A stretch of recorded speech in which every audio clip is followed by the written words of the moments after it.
A morte encefálica do apresentador Gugu Liberato após um acidente doméstico no mês passado repercutiu em todo o país. Mas você sabe o que é morte encefálica? É sobre este assunto que a gente conversa hoje no quadro Primeiros Socorros.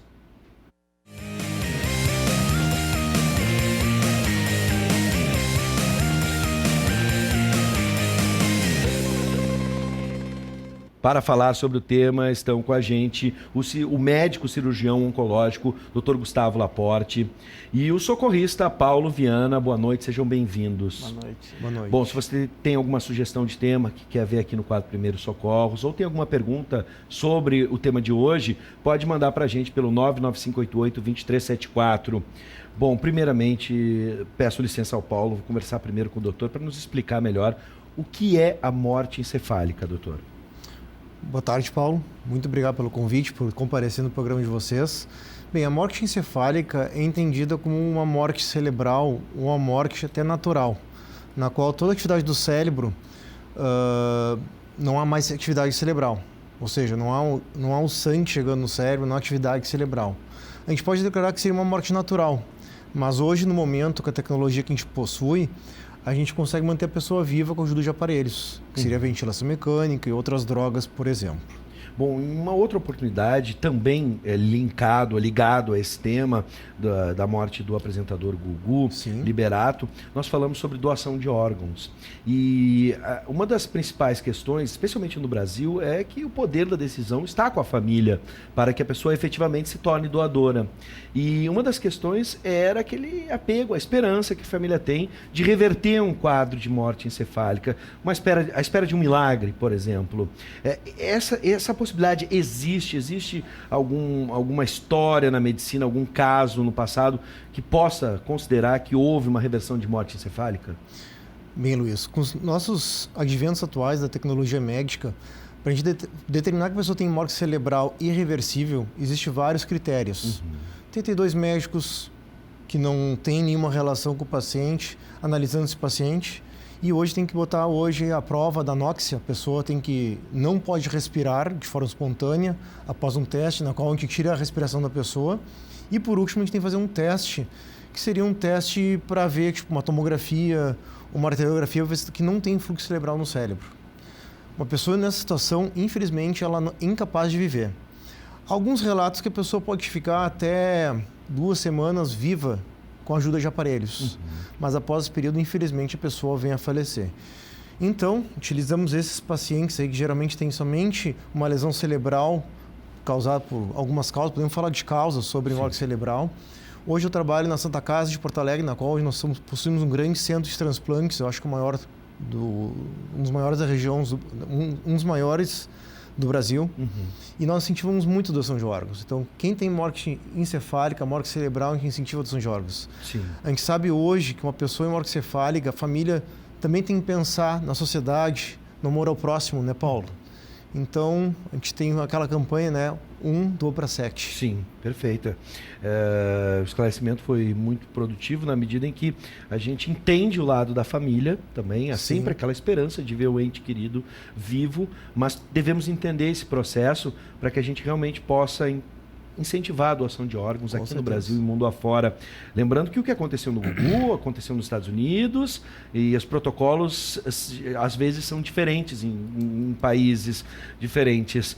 Mas agora vamos nos concentrar no que aconteceu com o Gugu. Né? Foi um acidente doméstico, isso chamou a atenção de muitas pessoas. No primeiro momento se disse que ele estava ajeitando enfeites para o Natal, depois ele estava limpando o filtro do ar-condicionado, enfim. Independente do que tenha sido, foi um acidente doméstico. E um acidente doméstico, aí eu falo com o Paulo agora, o que a gente pode fazer no momento em que a pessoa teve uma queda, como o Gugu, 4, 5, 3 metros em casa, né? Uma queda, por exemplo, de cabeça num objeto pontiagudo, por exemplo, que pode levar ao traumatismo craniano, enfim. O que a gente deve fazer no caso de um acidente doméstico similar ao do Gugu, que levou a uma morte encefálica? Bom, a primeira conduta, então, né, a gente sempre deixa bem claro, assim, então, para o pessoal de casa, é manter a calma. Né? Se a gente, então, não manter a calma ali diante dessa situação, a gente não vai conseguir, né, ajudar ali, então, essa vítima. tá? Pedir ajuda, tá? Isso aí é muito importante. Chamar, então, ali um serviço de emergência, né? Chamar uma ambulância, tá? Se a vítima, então, estiver inconsciente, né? Desacordada, né? Manter ela ali no chão, então, não mexer, não tocar ali na vítima, tá? Manter ela ali no chão até a chegada do serviço de emergência, tá? E se houver, então, né, teve uma queda, né, bateu a cabeça e estiver, então, sangramento, tá? O que a gente faz? A gente pode, então, fazer compressão ali, né, contra esse sangramento ali, com um pedaço de pano ali, para tentar evitar, né, que esse problema, então, se agrave mais ali através desse sangramento. Claro, e daí entra aquela questão, né, Bives, que a gente já falou, né, em outros quadros, né? Se aconteceu essa queda, esse acidente, né, em um local onde então a pessoa, né, não tem acesso ali a um veículo de emergência, de repente está lá na fazenda, ou no sítio, ou na casa de praia, enfim, onde não tem até mesmo um sinal ali de celular para fazer uma ligação para uma ambulância, né, exceto isso, então, né, a pessoa então pode pegar, né, essa vítima e transportar até um pronto-socorro. Né? Senão, né, deixa essa pessoa ali no chão, no local, até a chegada do serviço de emergência. A gente sempre frisa, né, não mexer, tá? Não tentar levantar a pessoa ali do chão, colocar sentado ou, né, colocar ali em outro local, né? Agora veio uma dúvida, eu vou pedir ajuda para os dois. Primeiro, o coração batendo de uma pessoa desacordada significa que ela está viva? Isso pode confundir as pessoas de alguma forma?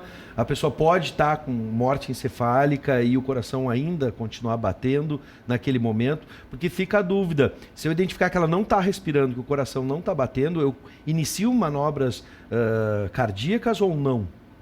Doutor? Bem, é uma pergunta bem interessante, né, Luiz? Bem, a primeira coisa que a gente fala assim, morte cerebral, o coração pode estar batendo, ela não respira.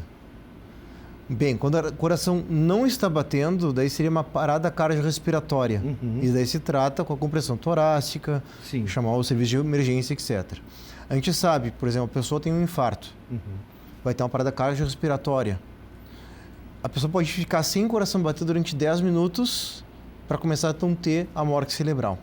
Após 10 minutos, a pessoa está em morte cerebral porque não tem o oxigênio chegando no cérebro e causa a morte das células do cérebro. Sim. Aí, nesse caso, Paulo, você identificar se houve esse acidente, a pessoa caiu e a gente identifica que a pessoa não está respirando.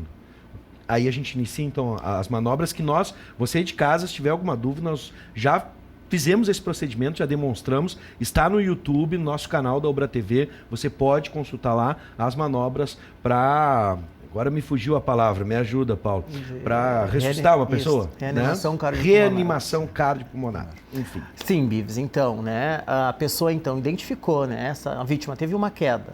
Né, a pessoa então identificou ali que ela não está respirando, né, não tem pulso e acionou o serviço de emergência, então ela pode sim começar as manobras de reanimação, né, de RCP, ressuscitação cardiopulmonar. Né. Como é feito então essa manobra? Né, só para a gente frisar aí rapidamente, mas a gente tem lá no nosso canal sim. lá explicando, né, como é feito. Né. Então, né, deita essa pessoa no chão, de barriga para cima, então faça compressões, né, firme e forte então no centro do peito, né? Comprime ali firme e forte, né, no centro do peito, até a chegada então do serviço de emergência. Doutora, a última confusão que as pessoas podem fazer é lembrando, por exemplo, do caso do piloto alemão Michael Schumacher, né, que está em coma há quase 6 anos. Pode acontecer casos assim, do paciente, nesse caso, que diagnóstico é esse? Ele pode voltar, é bem diferente da morte encefálica nesse caso? O coma é caracterizado por presença de reflexos, por exemplo, reflexos dos olhos, por exemplo, pupilas estão se mexendo ainda, ou ele tem a capacidade até de respirar sem precisar de um aparelho. Sim. Então a pessoa está em coma. Por quanto tempo? Bem indefinido. Não temos como afirmar isso. Quanto tempo ele vai ficar? Quanto tempo? Será que algumas células dele vão regenerar? A gente não sabe, infelizmente. Aqui a gente quer esclarecer as situações para você que está em casa, e outra dúvida que pode surgir é a respeito... Morte cerebral, foi usado o termo, eles falam morte encefálica, existe alguma diferença? Não, a gente considera a mesma coisa. Morte Mesma cerebral coisa. e encefálica é a mesma coisa, como também podemos usar até o termo morte natural, mas daí causa uma confusão maior ainda. Imagino. É. Bom, eu quero agradecer a presença, primeiro, do Dr. Gustavo Laporte, cirurgião oncológico. Obrigado. Muito obrigado pelos esclarecimentos. Doutor, seja sempre bem-vindo. Sempre E à Paulo, disposição. toda quinta-feira a gente tem o quadro Primeiros Socorros e a gente sempre tem aquela força bacana da Canoas Day Home, que é uma empresa especializada em cuidados para idosos e pessoas a partir dos 50 anos e dispõe de uma equipe multiprofissional qualificada. Atenção!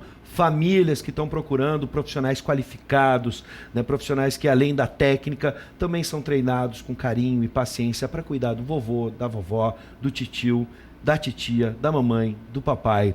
Além de atendimento domiciliar, onde você pode procurar a assistência gerontológica da Canoas Day Home, a Canoas Day Home também oferece curso completo de cuidador de idosos. Atenção você que está procurando um novo trabalho ou já exercia essa profissão de alguma forma, mas não tinha todo o conhecimento técnico.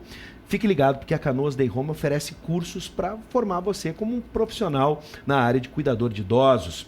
Anote aí, a Canoas Day Home Soluções Gerontológicas e Saúde fica na rua Tiradentes, 130, sala 106, bem no centro de Canoas, é muito fácil chegar lá. Mais informações você pode ter no site canoasdayhome.com.br ou ligue 51-9987-36863 ou 51-3785-6467. Muita gente pensando, por exemplo, em 2020, né? O que vou fazer da minha vida para o ano que vem? Quero me realocar no mercado de trabalho. A nossa dica para você que está procurando esse espaço no mercado de trabalho é entrar no curso da Canoas Day Home. Para o ano que vem já estamos preparando as novas turmas, Paulo? Sim, é isso aí, Bives. Então, para o ano que vem, a partir, né, de março, né, já começa então as novas turmas ali de cuidador então de idoso, né? É uma ocupação então que cresce, né, com o avanço aí do envelhecimento, né? E a Canoas então está aí preparando esses profissionais aí, qualificando para melhor então atender, né, esses idosos. Bom, obrigado, Paulo. Mais uma vez, obrigado, doutor. Sejam sempre bem-vindos e até o nosso próximo encontro. E até o próximo encontro, Bis. Lembrando, né, que quinta que vem, então, a gente irá falar sobre infarto agudo do miocárdio. Então, o quadro, né, vai estar excelente. Então, você não pode perder. E até quinta que vem. Obrigado, Paulo. Até quinta que vem.